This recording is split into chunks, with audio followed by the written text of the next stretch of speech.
मिनश्शैतानिर्रजीम बिस्मिल्लाहिर्रहमानिर्रहीम। तमाम तारीफ़ें अल्लाह के लिए, दुरूद व सलाम मोहम्मद वाले मोहम्मद के लिए। मोमिनीन कराम सलामुन अलैकुम व आली मदद। मैं हूँ आपका होस्ट हसीब जाफरी और आप देख रहे हैं आपका अपना यूट्यूब चैनल तालीमात अहले बैत।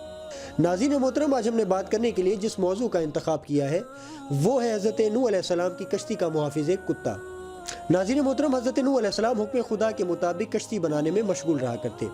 मुशरिकीन रात के वक्त आया करते और कश्ती का जो हिस्सा बना होता उसे तोड़ फोड़ कर भाग जाते।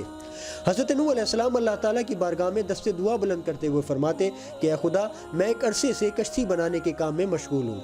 मैं जो हिस्सा भी तैयार करता हूँ दुश्मनान रात के वक्त आते हैं और उसे तोड़ फोड़ कर भाग जाते हैं। अल्लाह ताला ने हज़रत नूह अलैहिस्सलाम पर यह वही नाजिल फरमाई कि तुम कश्ती की हिफाजत करने के लिए कुत्ता रख लो। हज़रत नूह अलैहिस्सलाम ने हुक्म खुदा पर अमल करते हुए एक कुत्ता पाल लिया। हज़रत नूह अलैहिस्सलाम सारा दिन कश्ती बनाने में मसरूफ़ रहते और रात के वक्त आराम किया करते। और जब दुश्मन रात के वक्त कश्ती को नुकसान पहुंचाने के लिए आया करते तो वो कुत्ता उन्हें देखने के बाद ज़ोर ज़ोर से भौंकना शुरू कर देता, जिसकी वजह से हज़रत नूह अलैहिस्सलाम नींद से बेदार हो जाया करते और उनके ऊपर बेलचे के ज़रिए हमलावर होते और उन्हें वहाँ से भगा दिया करते। आप अलैहिस्सलाम कश्ती की तकमील तक पहुँचने तक इसी तरीक़ाकार पर अमल पैरा रहे।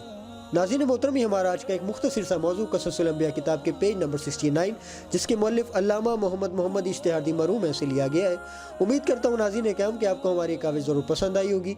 इंशाअल्लाह अज़ीज़ इस चैनल को ज़्यादा से ज़्यादा सब्सक्राइब करें, लाइक करें, शेयर करें और बेल आइकन को प्रेस करना ना भूलिएगा ताकि हर नई आने वाली वीडियो का आपको नोटिफिकेशन मौसूल हो सके। इंशाअल्लाह अज़ीज़ अब आपसे मुलाकात होगी नेक्स्ट वीडियो में। तब तक के लिए इजाज़त दीजिए। अल्लाह हाफ़िज़।